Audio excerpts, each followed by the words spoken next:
Red lights are on. They're away. Great start from Herfoss, Wagner. In fact, all of the front row got a great start as they stream down now towards turn one. But I think it will be Troy Herfoss and Aiden Wagner with Swann Condon in third. Got a great run from lane two, and he's up into fourth position already, I think, Phil. Herfoss had to sit it up a little bit out of two there, just lost a degree of grip, which upset him a little bit setting up for after turn one, I should say, which upset him a little bit setting up for turn two. Now, we saw last year that Aiden Wagner was an extremely exciting guy to ride, watch a motorcycle. He's no less exciting on board the Honda Superbike either. And has a look upside Herfoss for the first time there as they enter turn four. So Aiden's going hard from the start. Troy just runs over a few bumps there. Oh, they were all off on the outside of the yellow line. Oh, we got Halliday foot out style up the inside of Condon for third place. Runs a little bit wide. Condon gets him on back underneath. There was the old under and over there. So and Wagner up the Herfoss back up the inside. Yeah, Wagner went up the inside of Herfoss. Oh, Wagner's going to big moment, but he gets it together. Well done, great save, Aiden. Well, we said he was going to be pretty exciting on board the Superbike, and the bumps there. Bike's very nervous through that section there, which is of course where you don't want to run right. Hayden, she's just no shortage of aggression. I think now what Troy Herfoss might do, Trev, is he might just sit behind Aiden, let him do all the donkey work, and Troy Herfoss is a very experienced campaigner in the Superbike class. He'll know that he can stay with Aiden. All he's got to do is just calm it down and not use up his tyres as much. And all the Wagner still leading his teammate. Remember the first race yesterday, Trev, that we said that the grip went away after 4 to 5 laps, and after that time when the grip went away, the man that started to make his way forward at an extreme rate of knots was Sean Condon on board the bike, his Kawasaki, who's sitting at the moment back there in 4th place. He really stands the bike up on the fat part of the tyre as soon as they get to the exit of the corner, which is, you know, again, MotoGP style, and he seemed to do that much better than some of the other riders yesterday. Beau Beaton just had another moment there, just massive aggression from the youngster. Well, he's a young guy. He just wants to go fast quickly, a bit like Cru Halliday. That's what Kev Marshall described Cru as. He's just a young fella. He wants to go fast. He's not too worried about what the setup of the bike is. He doesn't really care about that. Are we going to see the horsepower of the Yamaha here overhaul Herfoss down the main straight? And look at it, just blows past, pops out of the slipstream and blows past Herfoss down the end of the chute. How much ground will Herfoss be able to make back up through turn one and into turn two? So we've got the two aggressive young men at the front. The more experienced Troy Herfoss sitting back there in 3rd place. Then it's Sean Condon, Glenn Allerton, Wayne Maxwell. So that'd be giving Glenn a little bit of confidence that he's ahead of his teammate Wayne Maxwell in his Wagner. On the last lap, Trev, as they came round, he's about to complete another one, but only rider in the top 9 that was outside the 31-second bracket was Mad Mike Jones, who did a 32.003. This time it's Beau Beaton that's back into the 32s along with Matty Walters. But the top 9 still making their way forward. And the leading duo both 31-1s, and see Glenn Allerton and Wayne Maxwell much closer to Sean Condon this time around. But, as the race progressed and the tyre wear went away was when Sean really started to come to a head and march his way forward yesterday. So I'm interested to see if he can do the same thing here today. Well, plenty. As they come out of the old turn 9 hairpin, the gap from that group is starting to increase. But as you said, it was about this time that the grip went away in the first race. So we'll keep our eye on the gap between Herfoss and Condon. At the moment, Trev, it's about 1.8 seconds at intermediate number 2. We'll see what it's like at the start-finish line as they come down now to complete 5 laps of the 15-lap Halliday, look, marches up the inside of Aiden Wagner with the other chute. Just Yamaha horsepower being very telling down the chute, but of course that won't help him for the run to a checkered flag, so it won't have built up enough steam, but it will certainly help him get past these Hondas. Let's look up the inside of Wagner as they head down to turn 2. Halliday having a keep a very tight line, even though he runs in quite deep and quite tight on the entry as well. So that Yamaha is obviously, they've got it turning very well already. Fastest lap of the race for Cru Halliday on the last one, Trevor, 30.989. The first and only rider to crack into the 30s so far, 31.17 for Aiden Wagner and a 31 flat for Troy Herfoss.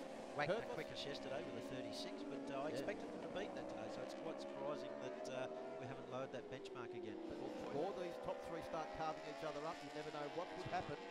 So it's about 3 seconds from Maxwell back to Troy Herfoss at the moment. So the lap times haven't started to drop off as yet, but it'll be interesting to see just how quickly they do start to drop off as the rear tyre. All 3 of them sliding in there into the hairpin on that occasion. I actually spoke to Wagner this morning Trevor, and he actually said they're going to use their tyre from qualifying in the first race and a brand new hoop for the second race this afternoon. So the race started today with them doing probably about 5 laps or so, 6 laps on that tyre. So it wasn't a brand new tyre, so it would have definitely started to lose grip by now if yesterday was anything to go by. Halliday looks very, very physical on that new YZF R1M. A little bit of like Josh Hook physicality coming to him as he gets past in the entry to turn 1 that time and takes the lead proper for the first time. Wagner will try back up again the inside as they head down to turn 2, but not close enough to do it. Herfoss now are going to see his chance to challenge on his teammate, perhaps make a surprise pass, maybe even on the change of direction between 4 and 5 for him. It was interesting after the first race yesterday where he said he was still getting used to the way that Aiden rides, and he was probably a little bit too nice to him in the first race yesterday. I don't expect Troy Herfoss to be nice to him in this first race on Sunday. You can see Halliday's bike actually getting on the back wheel and lofting the front. It's way out of it's wheeling a lot. And the way out even of over here, this crest here at a wheelie, I did the last couple of laps. Just as Cru got onto the fat part of the tyre and the suspension compressed, the front was popping there on the previous laps.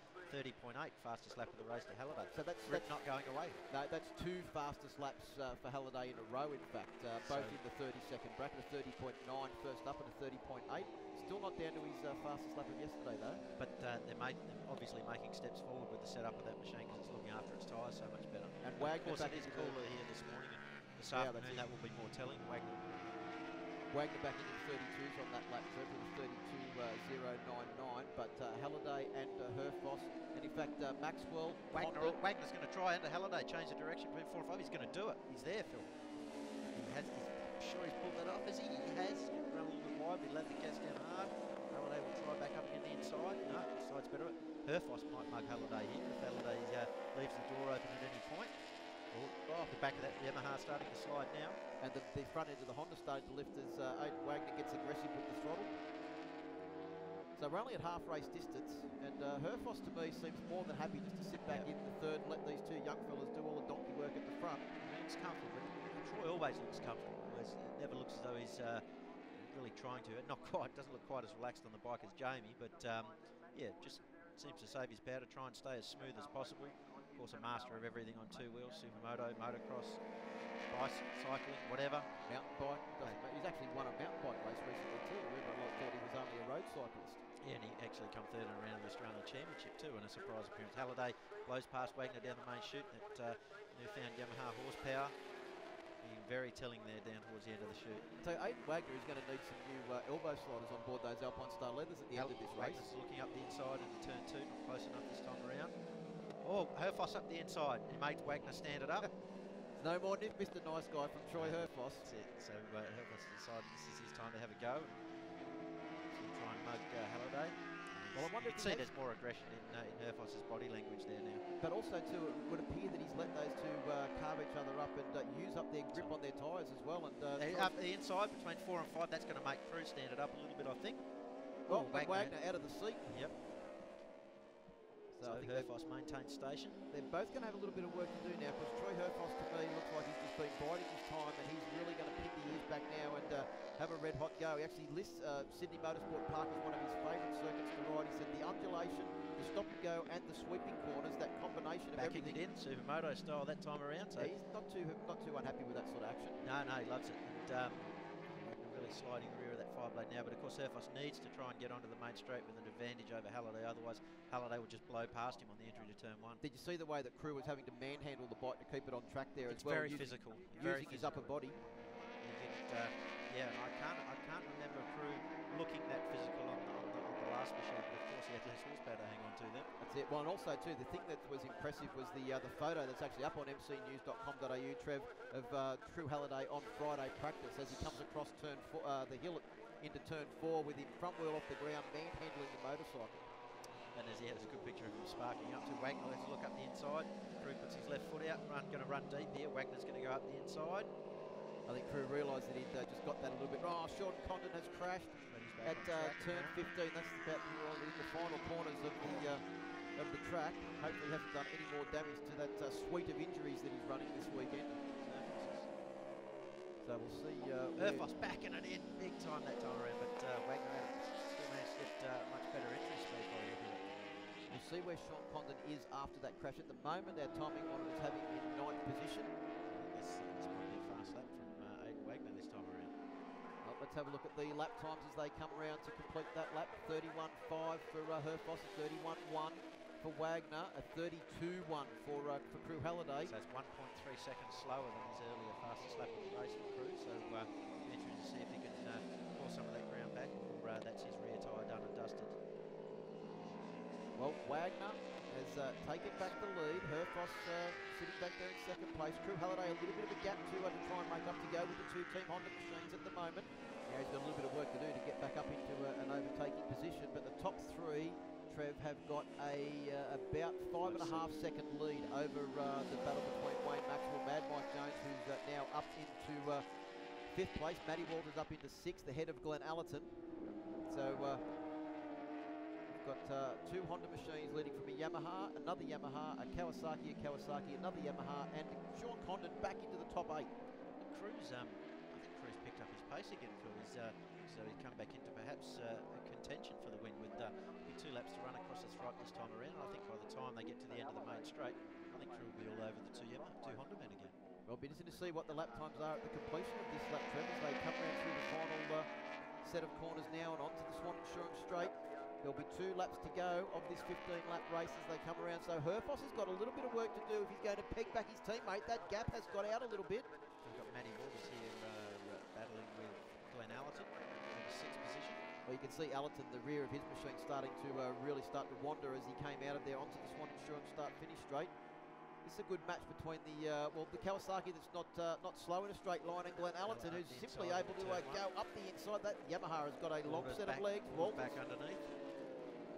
Matty Walters is good on the brakes down into turn 2, but I think Allerton, well, he's also not too shabby on the brakes. He's able to just run in there a little bit quick.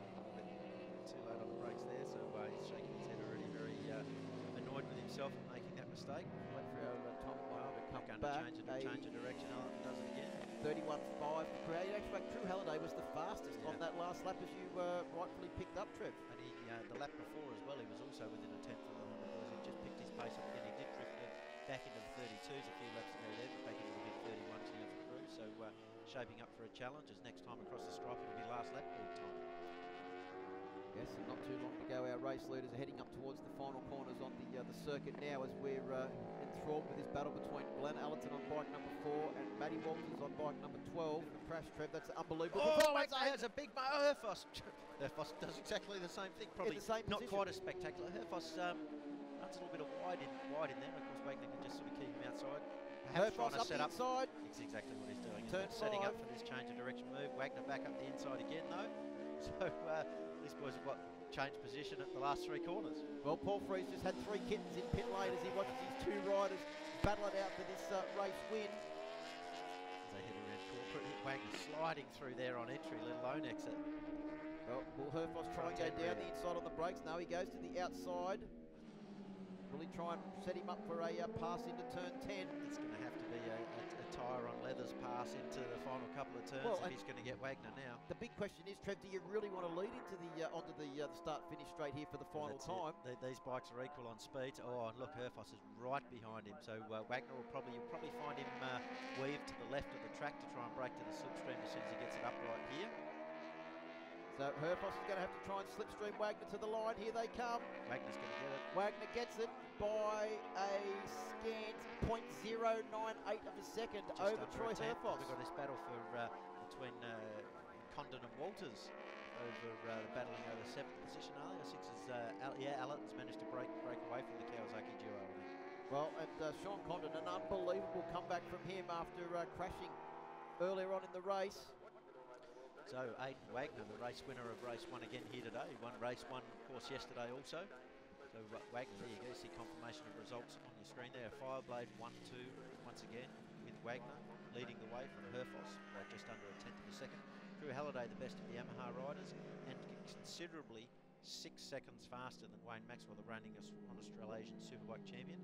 So Halliday will be very buoyed by that performance, and Maxwell and Allerton will be scratching their heads with if they're losing that much over a full race distance to the young 26-year-old. So, well, Aiden, congratulations. I guess it doesn't get better than this for a debut on a Superbike. Well done.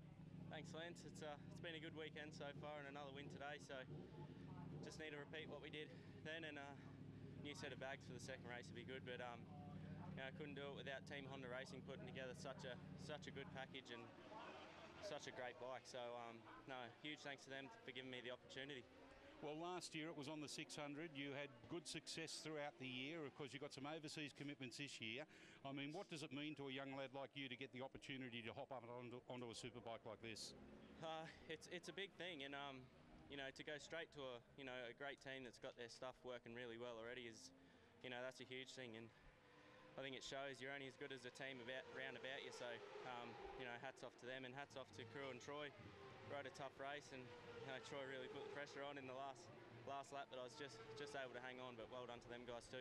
Good on you, mate. We'll let you go and rest up. You've got another 15 laps coming later on today. Thanks, Lance. I mean, he really pushed his way through there, didn't he? No, not really. He raced a tidy race. He didn't do anything out of the ordinary. He just rode a little bit better than me to the line, and that's the way it goes. But second in the first race of the championship, and yeah, that puts a bit of silence to, you know, the underdog thing. We were 1, 2, 3 for a reason last year, and the bike's great, and it doesn't seem to matter what the other guys are bringing. Our bike's good, so we don't have to worry about that from now on. And yeah, second's good. It's a tough track for me. Like I don't know if you can notice from it, but I definitely have to take a few more risks around here to be at the front in comparison to other tracks. So to get away from here and race one with the second, and in front of my biggest rivals, and yeah, there was nothing in Aiden and I, so I mean it was just luck of the draw there at the end. He had a better few laps than me at the end, and maybe I should have hit the front a bit earlier and tested the waters a bit, but I was maybe a bit too patient. But anyway, Team Honda Racing have done another fantastic job, and we really put our heads down this off season and tried to just fine tune that CBR 1000 as good as we can, and yeah, it's unbelievable. We've made it even easier to ride, so it's just great. Well, you led the championship at the start of the race with the 1 point for qualifying. You're only a couple behind. It's 7 rounds, a long season. I guess preservation and making sure you get to the podium every round is going to be important. Yeah, that's right. I mean, no one wants to finish second, but in reality, if you finished second in every race last year, you would have won the championship by a mile. So, yeah, you don't want to finish second, and I really don't like it, but we're trying our best, and I'll just keep chipping away and leave Eastern Crete with the best possible points I can. It's good to get Yamaha and the new R1M its first podium. You know, we definitely can run the pace. We just need to find a bit more of a setup. You know, we haven't had much time. You know, we just got a fair bit of development still, as everyone knows. You know, no excuses. That R1M's handling unreal. Just, you know, we just need to fix the tyre wear a little bit. So, you know, we got a new tyre in the next one, so that hopefully should help. But I can't thank the guys from YRT Yamaha. You know, why?